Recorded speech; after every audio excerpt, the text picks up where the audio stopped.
Ito ang kwento ng aking buhay. Binabahagi ko ito sa aking mga anak. Kay Gina, kay Len, kay Gloria, kay Ging, at kay Boy. Ako ang pangalawa sa 9 na magkakapatid. Ako ang inaasahan ng aking inang sa lahat ng bagay. Paglilinis, paglalaba, pagluluto. Ako din ang inaasahan ng aking tatang sa aking mga kapatid. Grade 3 lang ang inabot ko dahil marunong na akong magbasa at magsulat. Hinayaan ako ng aking ama na tumigil sa pag-aaral at asikasuhin na lamang ang mga kapatid ko. Para madagdagan ko ang pambaon ng mga kapatid ko, naglalaba kami ng inang sa ilog ng mga damit ng mga kamag-anak namin. At yung kinikita namin ang binibigay ko sa mga kapatid ko hanggang sila'y makapagtapos ng pag-aaral. Hanggang sa makilala ko si Naber, ang nagpabago sa aking buhay.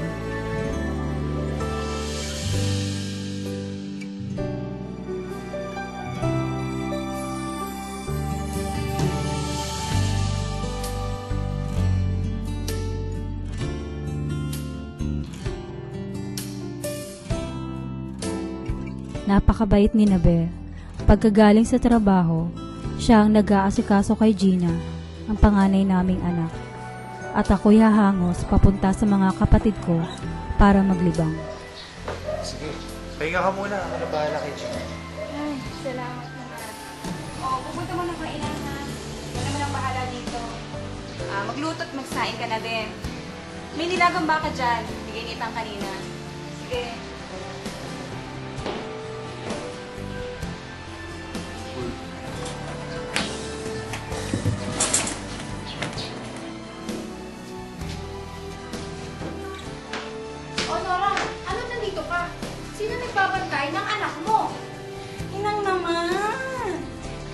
Po si Naber. Siya na daw po magluluto at saka mag-aasikaso. Pagbigyan niyo naman ako paminsan-minsan. Mga kapatid ko naman yung mga kasama ko, ha? Hayaan mo na si Nini, Opreng.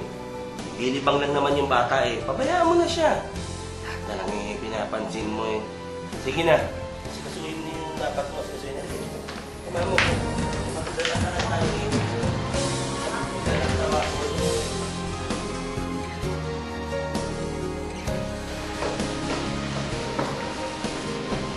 Papa, kumain ka na.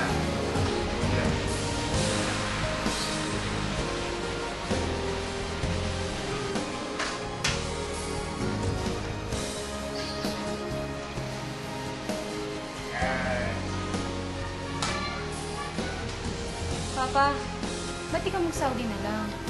Mas maganda kung doon ka magtatrabaho. Sabi kasi ni Bebe at Lani, mas malaki daw ang kita pag nag-Saudi ka. Di katulad dito, isang kahig isang tuka tayo. Mas maganda ang kinabukasan natin kapag nag-Saudi ka. Para si Gina, sino katulong mo mag-alaga? Sino kasama mo dito sa bahay? Ay, ako! Ako nang bahala doon. Basta mag-Saudi ka na lang.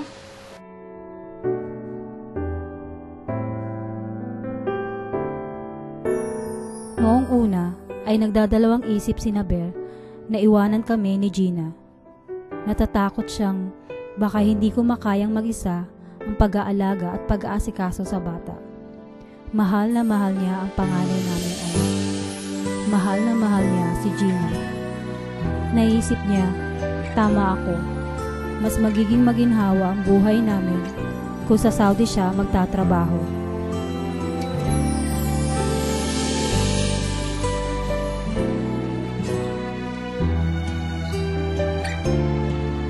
Hanggang sa isang araw,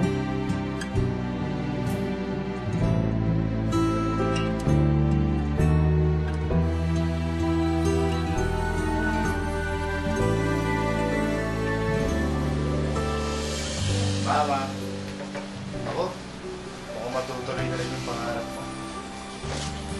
Pinayagan na ako! Saudi ako madedis. Nako, talaga! Ang swerte-swerte ko naman kasi napakabait at napakasipag ng asawa ko, katulad mo, Papa. Matutuwa ang mga kapatid ko niyan. Ibabalit ako sa mga kapatid ko. Matutuwa ang ina at tatay. Ni hindi ko man lamang nagawang yakapin o pasalamatan man lamang ang aking asawa sa sakripisyong kanyang ginagawa para sa akin. Bagkus ang mahalaga lamang sa akin ay sa Saudi na siya magtatrabaho at dala ng kanyang kikitain.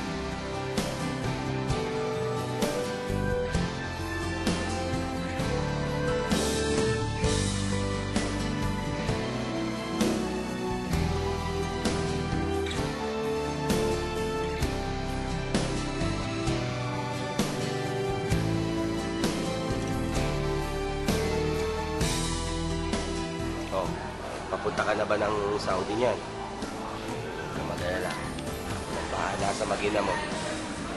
Sige, Tatang. Kayo na bahala sa kanila. Kailangan kang mag-ipon para sa kinabukasan na. Ganun nga talaga. Para sa pamilya mo yung pag-alis mo. Mag-ingat ka. Sige na, sige na.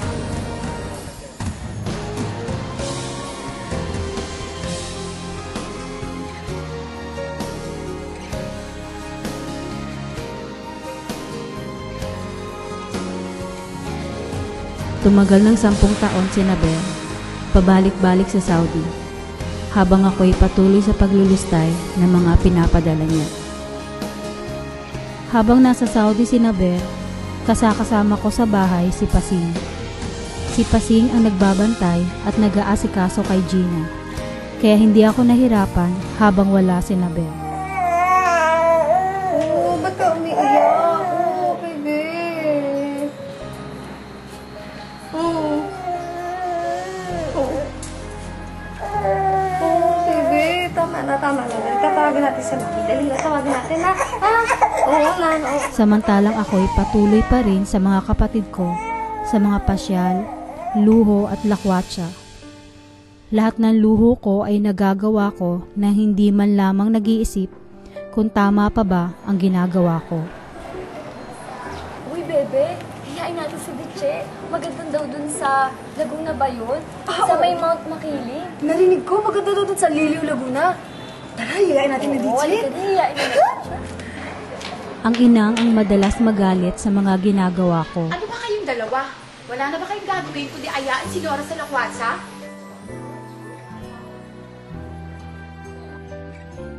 Malimit silang magtalo ng tatang ng dahil sa akin. Oh, ano na naman ba yung nirereklamo mo, ha? Bakit kinukusti mo si Nora sa paglalakwatsa niya? Puro pasyal ang ginagawa niya. Hindi mo sabihin na mag-ipon at puro gastos ang ginagawa niya. Ay nako, babayaan mo na lang siya. Masaya naman siya dun eh. At isa pa, padala yun ang asawa niya sa kanila. Bayaan na natin. Ay nako, ewan ko sa'yo, Tino. Bahala ka nga. Naku, kung ako sa'yo, yun na lang pagtutupiin mo ang asikasuhin mo. Yung sinora pa pinoproblema mo. Bayaan mo yun, masaya naman yun sa ginagawa niya. Basta, galit ako. Ay naku, ewan ko sa'yo. Hindi ko gusto ang ginagawa niya. Hinahayaan lamang ako ng tatang. Si tatang ang tagapagtanggol ko kay inang. Hinahayaan din ako ni Naber.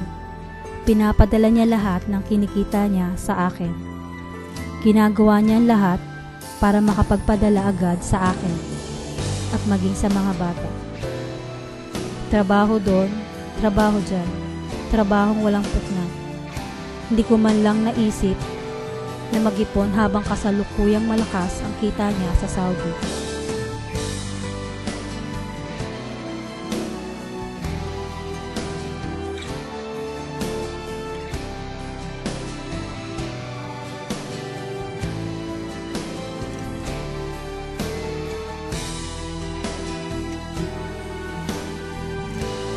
Paminsan-minsan ay naglo-long distance siya.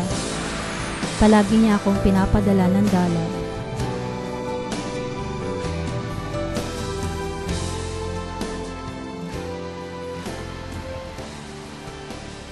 Hello? Hello? Mama, kumusta ka na? Kumusta na yung mga bata? Eto, okay naman. Okay din ang mga bata. Okay naman sila. Hello pa. Kailan ka magpapadala ng pera? Alam mo namang ang daming gastos dito eh. Malapit ng pasukan. Ang dami kong babayaran. Tuition fee, uniforms, sa mga notebooks, books. Ang dami-dami kong gastos dito. Kailan ka magpapadala? Sige. Padala akong pera pero mag-iingat kayo lagi. Ha? Alam mo naman, mahal na mahal kita. Mahal na mahal ko yung mga bata. Lahat ng ito para sa inyo. Pasyal, luho, gastos doon, gastos ng walang katuturan. Dahil sa hindi ko naranasan ang maluhong buhay noong ako'y dalaga pa lamang. Hinahayaan lamang ako ni Naber sa mga luho ko. Dahil ganun niya ako kamahal.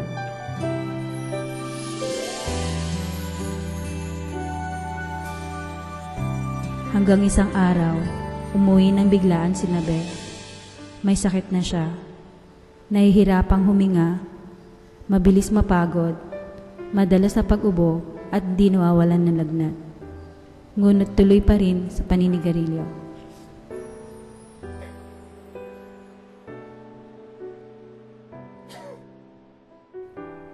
Doon nagsimula ang aking paghihirap, kung saan-saan ako lumalapit para may pampagamot kay Naber, kung saan-saan hospital ko siya dinadala.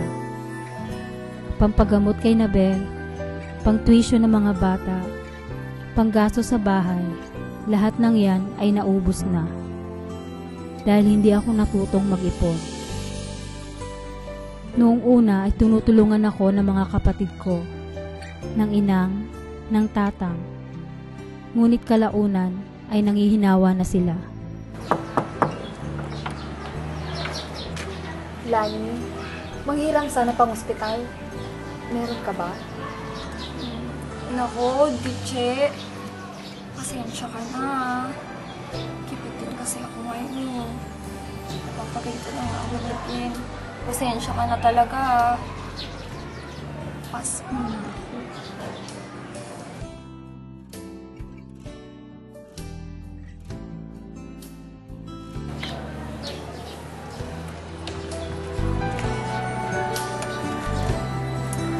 Ano ka ba naman, Lindsay?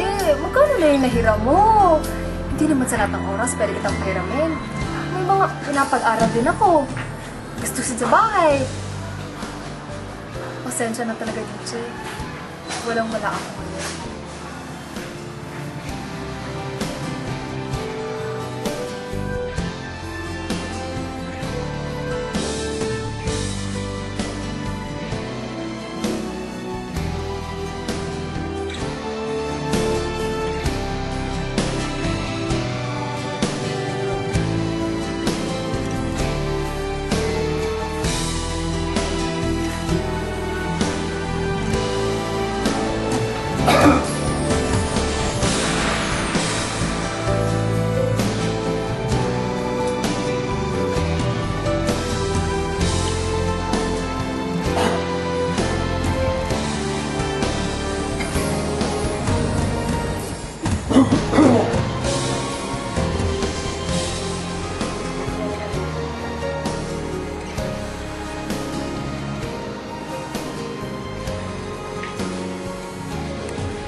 Iyak na lamang ako ng iyak habang papauwi ng bahay.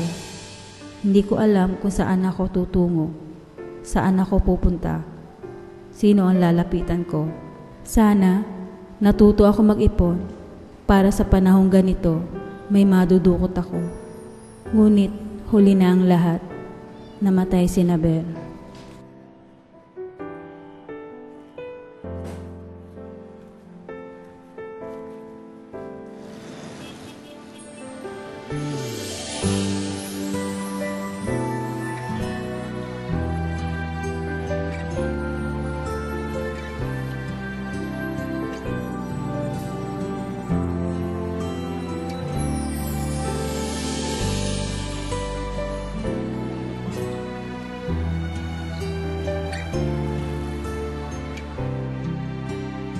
Doon ko napagtanto, napakahirap ang mag-isa.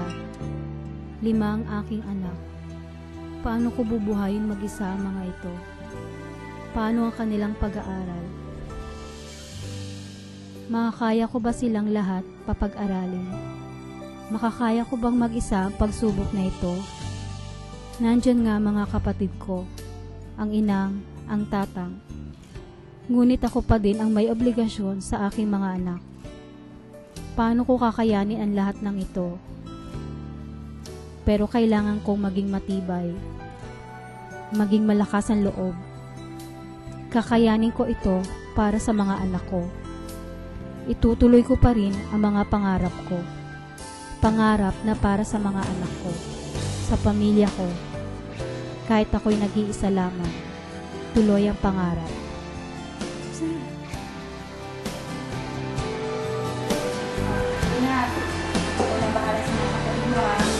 Tawagan natin kita pa sa Saudi. Naisip kong mag-apply sa Saudi bilang domestic helper.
Hello?